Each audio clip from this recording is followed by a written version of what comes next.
he says that this story is descriptive of his grandfather, and he said that it involves a priest, a minister, and a rabbi, and he points out that they never get together anywhere but in jokes.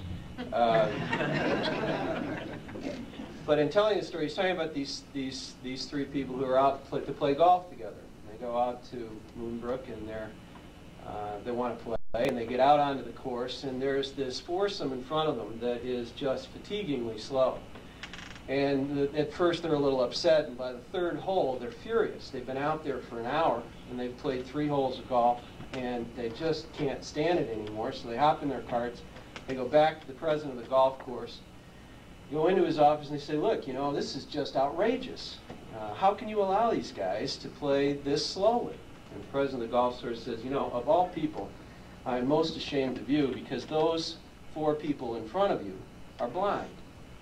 And the priest said, oh my God, I just feel awful. In fact, I feel so bad that on Sunday I'm gonna preach my sermon about patience. And the minister says, boy, me too. I really feel awful about this, and on Sunday I'll talk about humility. And the rabbi looks at the guy and says, why don't they play at night?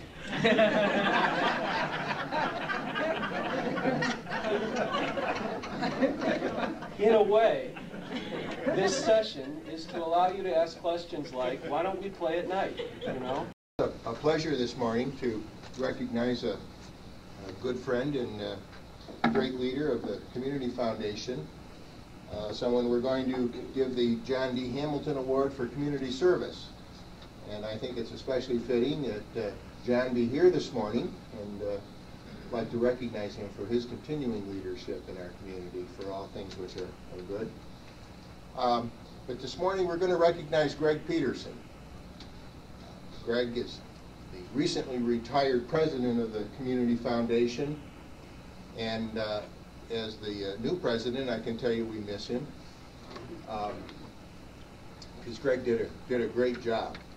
And Greg's wife Cindy is with us this morning, and I think it's fitting we recognize her. Greg, I'm going to ask you to come up here while we talk about you. Cindy, would you stand and...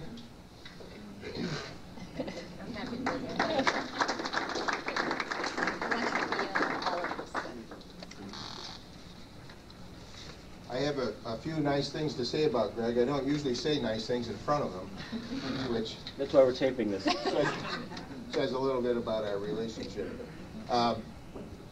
We've had a great relationship for many years and in a variety of ways. But certainly one of the most enjoyable has been in our capacity, our various capacities related to the work of the Community Foundation.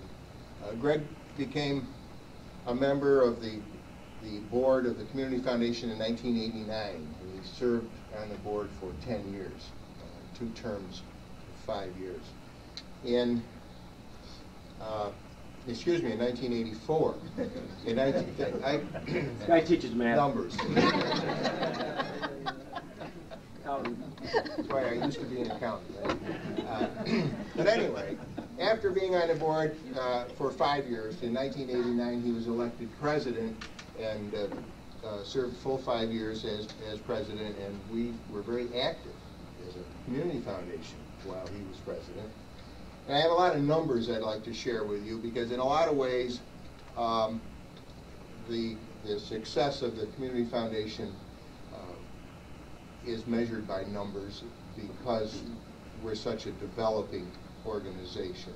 Certainly our service to the community comes first, but to be honest, we often look at the numbers and as a measure of our capability for good.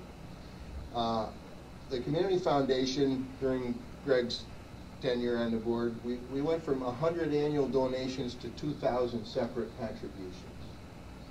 That shows you how we increased our base of support in the community under Greg's leadership. The total assets of the foundation went from $9 million to nearly $18 million. Is that twice? The Community Foundation has literally become the center for all scholarship activity in southern Chautauqua County. And in 1984, we awarded $83,000 in scholarships. And in 1993-94, it was $830,000 in scholarships. So obviously we've done well, and we've grown, and all these are numbers. They represent our capacity for doing good, and again, under Greg's leadership, the quality of his leadership, I should say, is obvious and excellent. Greg had a few tough times while he was president of the foundation. We lost both our executive director and our fiscal officer. And for those of you who have been on boards, you know that's always a little stumbling block when you're trying to make a living over here and the board or the activity for which you're responsible on a volunteer basis is without leadership. Well, we weren't, because Greg stopped making a living, and it seemed as if he was working full-time at the Community Foundation. And that year, activities did not stop at all, and our growth continued, and all sorts of wonderful things happened. And as a result, we're all very grateful to Greg for everything that he did. And I do miss him at the Community Foundation. He did a great job. His leadership was insightful and always energetic. And for that, we thank him.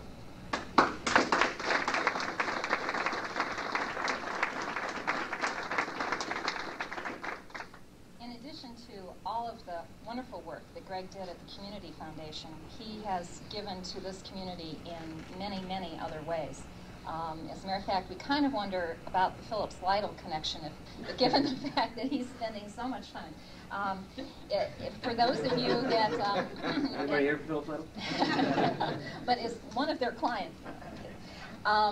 Any of you that have heard Mike Belloni talk about the Jamestown Jammers and the wonderful community contribution that has been given through Greg's efforts in getting that team here and making them a part of our community. Greg put untold hours into that, and it was a labor of love. Greg is quite, as you all probably know, quite the sports fanatic, so this was not selfless, but he did commit just tons and tons of time into that and made all the connections. I think one of the things that we really appreciate about Greg is all that he does behind the scenes that makes those little pieces come together, and he's not always standing up front taking the credit, but he's done a lot of work in the background, and the Jamestown Jammers is one of those examples that is here. It's a part of our community, and a great deal of that has to do with his commitment to making that all happen for us. He has been, for 5 years, involved in the sports auction for WCA Hospital. And again, any of you that get caught up in the whirlwind of Greg's collecting all of this memorabilia from various places, displaying it, again, at Phillips Lytle, I think it's just wonderful. There's this linkage there. And all the hard work that he has done to really create an event there that has generated $35,000 over the years, and has really brought some excitement to the community at the same time, and that has been terrific. Greg has been actively involved with the Resource Center. He's been involved with the Private Industry Council since I came to the community. He's active with Allegheny College, and he does a lot with his family. He is a committed family man. He has 3 wonderful children, and he has a lot of activities around their events, particularly skating, that takes up a lot of their time. And he's involved in so much in the community in general. I was really pleased to be asked to be a part of this with Tyler on behalf of the Community Foundation, not only because of all the things, these specific events, these specific tasks that Greg has taken on for the community, but actually to recognize the man. He is a committed family man, as I've said. He brings great integrity to his profession, and I enjoy that relationship that we have on various issues related to his work. And he has enormous concern in giving to the community, and it's in recognition of all of those things that this award is being given. The award says, in appreciation and grateful recognition of the dedication, leadership, and support of Gregory L. Peterson in furthering community spirit and enhancing the quality of life in the Chautauqua region, presented this 15th day of September, 1994. Thank you.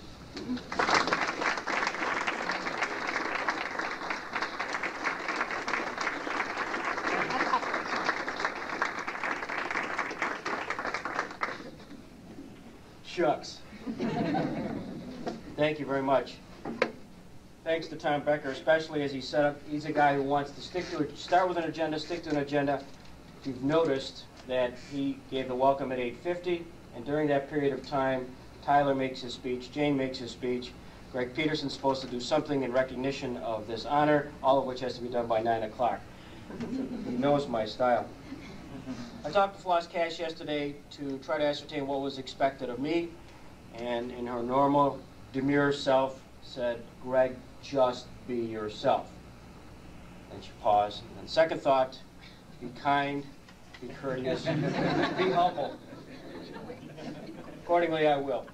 Floss also said, "Greg, you have a propensity for talking about baseball at certain events, trying to segue something, some sort of story."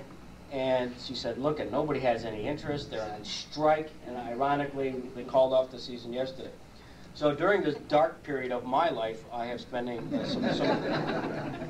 some time with Shakespeare. This may shock a few folks. And been reading a variety of the Bard's best works.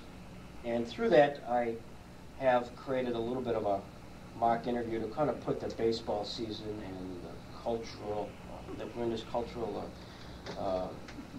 forum here into perspective. And if I could, bear with me, just have this little bit of an interview here. This is with Shakespeare. "Well, Bard, salaries have exploded upward again. Your opinions of the new contracts." Shakespeare.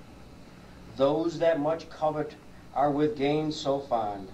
For what they have not, that which they possess they scatter and unloose it from their bond. And so, by hoping more, they have but less." Taming of the shrew. "Who do you blame, the players or the owners?" The Bard. "They are as sick that surfeit that too much, as they that starve with nothing." The Merchant of Venice. "You must admit," that's the third question, "you must admit that agents serve some useful purpose." The Bard. "Let every eye negotiate for itself, and trust no agent." Much ado about nothing. "Does the player's agent Donald Fear impress in this time of economic crisis?" The Bard. "He draweth out the thread of his verbosity finer than that staple of his argument. Love's labor lost." I had one other question for the Bard. "Can the Cubs ever rise to a pennant?" Pursuant to King Richard III.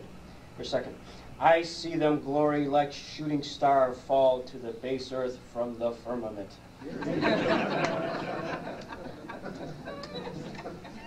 For you, Tom. 10 minutes. Seriously, what an honor it is to be associated with anything with John Hamilton. The mere fact that John Hamilton's name is on that award is an honor beyond belief for me. We all know of John's contributions to the community. They're legion. And I'm here with humility and grace, principally because of things that John has provided to this community. And also the fact I've been associated with the Chautauqua Region Community Foundation, and also because of the fact my last act as president was to extend the contract of Donald Lusher for another year. John is my hero. He's been closely aligned with the success that Tyler talked about regarding the Chautauqua Region Community Foundation. At the expense of those who have heard this before, it's through John's vision, and a vision of a few other folks like Betty Lene, who's here today, who had a dream that perhaps the Chautauqua region could, in fact, serve and support a community foundation. It is John's leadership who went to the Gebbie Foundation, beat on the board, and said, "Let's hire a consultant to come in and do a feasibility study." They did so. This feasibility study was done by premier consultant, a guy named Eugene Struckoff, who came in and said, gee, based on the demographics, based on the geography, based on a lot of factors, it will fail here. But Chautauqua has something unique, something that's worth taking a crack at, something worth investing. John took that report together with some other leaders and convinced the Gebbie Foundation to originally seed the foundation for $300,000. Over that 17-year period, the Gebbie Foundation, again through John's leadership, has invested more than $1 million in the Chautauqua Region Community Foundation. From those investments, I'd like to think we've harvested quite a bit. Tyler used figures, $18 million almost over the last 17 years. The fact that we give out the kind of scholarships we've been giving out the last few years, which I think over 550 some folks from our area actually get scholarships last year, which is a tremendous amount. We have over 160 funds. Last year alone, 2,250 people actually supported us individually with individual contributions, which is terrific. So for John, thank you for doing all that you've been doing. Thank you for doing that which has led your name to be on this plaque, and something which I will proudly hang at my office at Phillips Lytle. Also, I will bring this tape back to Phillips Lytle so that they know what I've been doing last year. Chautauqua Region Community Foundation, and those of the organizations that you hear that you represent, you must be very proud of. We're here because we are a community which has an awful lot of assets. We are located today in one of those assets, here at Chautauqua Institution. One which I'm sure we're all extremely proud of. At times I wonder whether some of the rest of the community realizes what an asset this Chautauqua Institution really is. We have a few nuggets in our midst, in the form of those who have been gainfully employed, Tom Becker, Dan Braden, and Tom, of course, brought Jane, which was the best thing that Tom did here. But more importantly, those are the type of people who've invested not only their time here at the institution, but invested their time in the community, as have you folks. It's really exciting. And this excitement of not only the institution, the excitement of all the various assets we have in the community need to be shared. I'm preaching to the choir here, but it's something that you're the ambassadors of. You're the ones who go out and have your spheres of influence and have your opportunities to spread the good word that Don's going to tell us all about, that we need to spread in a few minutes. You get involved, and for that you are all to be complimented. As I've mentioned before, as far as all the nice things Tyler and Jane have said about me and the Community Foundation, I felt like a jockey on a horse who's just won the Triple Crown. $18 million Community Foundation, that's pretty fun to talk about. However, I've been fortunate to sit on a horse which is a winner from the beginning. It's easy to take a picture of an annual report. It's easy to take a picture today of the guy who happens to be there when they announce that it's going to, the Community Foundation is $17 or $18 million. However, there are many people with a unique vision who embrace the foundation spirit as you have embraced your particular agency spirit, nurtured it, trained it, groomed it, showed it, ran it, and currently I happen to be the recipient of some accolades that I probably not do, but I'm glad to receive. And I'm sure my successor, Tyler, and his successor will likewise have that great degree of success. And the reason being, this is such a unique community, and it's that community of which you are an instrumental part. Thank you for honoring me today. Thank you, John, for being you, and enjoy the rest of your day. Thank you very much.